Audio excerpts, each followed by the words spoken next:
Puji Tuhan, sebelum kita melakukan aktivitas kegiatan kita baik dalam rohani maupun dalam jasmani, telah datang kepada kita menyapa dari GPDI Villa Melati Mas Tomorrow Church Talks yang ada bersama dengan Gembala Pendeta Cornelius Abraham. Kejadian pasal 3 ayatnya yang ke-7.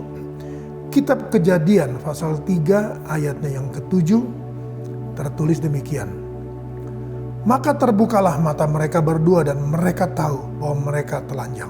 Lalu mereka menyemat daun pohon ara dan membuat cawat. Saudara-saudara, ketika mereka sadar mereka telah melanggar firman Allah, mereka telah melanggar peringatan Tuhan Allah, maka saudara mereka tahu mereka telah telanjang. Kenapa saudara? Karena tidak ada lagi saudara kemuliaan yang menyelimuti mereka, saudara.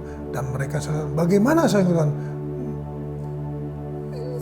untuk saudaraku membuat saudara mereka itu saudara tidak lagi malu saudaraku, maka mereka katakan ini, mereka menyemat daun pohon ara dan membuat cawat. Saudara kasihan, mereka menyemat daun pohon ara dan membuat cawat. Saudara. Ini lambang apa saudara?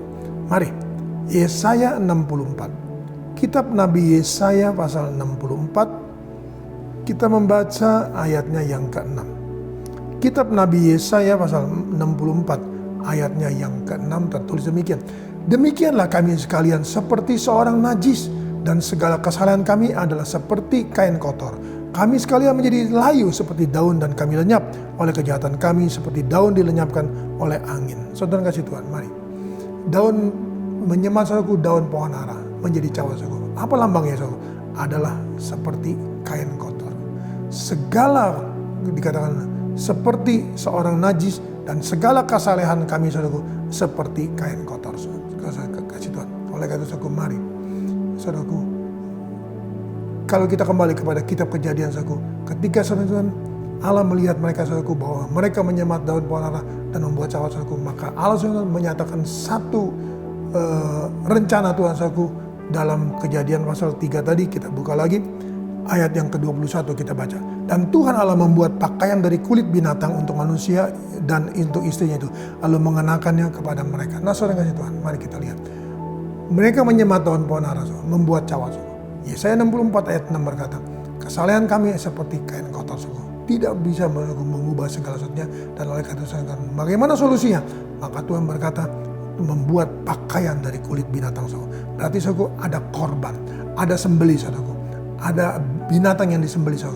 Dan dari binatang itu hasilnya dikatakan bahwa Allah membuat pakaian dari kulit binatang untuk istrinya itu, dan untuk dia dan untuk istrinya, lalu mengenakannya kepada mereka.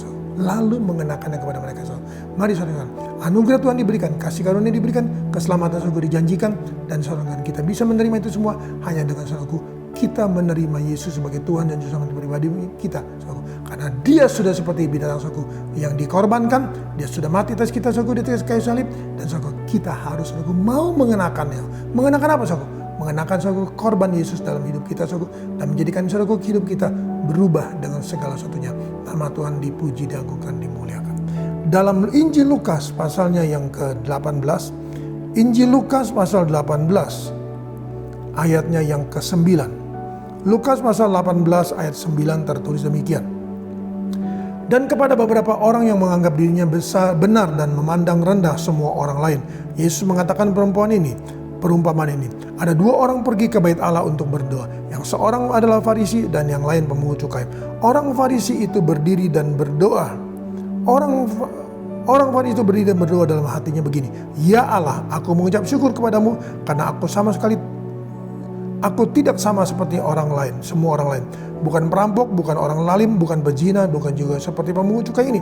Aku berpuasa 2 kali seminggu, aku memberikan 1/10 dari segala penghasilanku. Tetapi pemungut cukai ini itu berdiri jauh-jauh, dan bahkan ia tidak berani menengadah ke langit, melainkan ia memukul diri dan berkata, ya Allah, kasihanilah aku orang berdosa ini.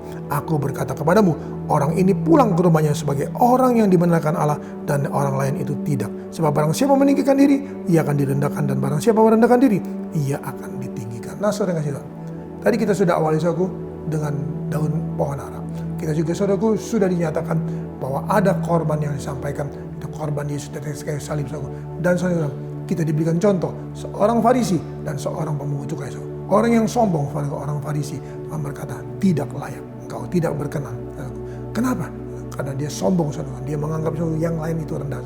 Kebenaran dirinya saudara dia pertahankan. Kebenaran dirinya saudara ingin dipuji. Kebenaran dirinya saudara ingin dilihat. Tetapi Allah berkata, engkau tidak layak dan tidak berkenan. Mari saudara, kita hidup dalam kebenaran firman Allah. Kita hidup saudara menjadi seorang pelaku daripada firman Allah. Kita datang dengan merendahkan diri dan hati kita saudara. Maka saya yakin percaya saudara, berkat Tuhan atas kita semua yang ada. Kita datang pada Tuhan dalam nama Tuhan Yesus, kembali hamba-Mu datang padamu, berdoa dan menyerahkan semua kawanan domba dalam tangan-Mu. Dengan segala aktivitas kegiatan kami semua yang ada, hamba serahkan dalam tangan-Mu. Berkati mereka, sertai mereka, lindungi mereka, kuasai mereka, perjalanan mereka lakukan Tuhan sertai, dan segala sesuatu yang mereka lakukan diberkati oleh Tuhan. Anak-anakku yang sekolah, anak-anakku yang kuliah tetap Tuhan tolong, perjalanan-perjalanan mereka Tuhan tolong, setiap kendaraan mereka tumpangi Tuhan kawali dengan pasukan mereka Tuhan, dan juga kemanapun mereka pergi, dimanapun mereka berada, pernyataan Tuhan dan perlindungan Tuhan nyata dalam bagi mereka semua yang ada. Kami ucap syukur, terima kasih untuk semua ini. Hamba berkati mereka dalam nama Tuhan Yesus Kristus. Haleluya. Amin. Tetap semangat, jangan kendor.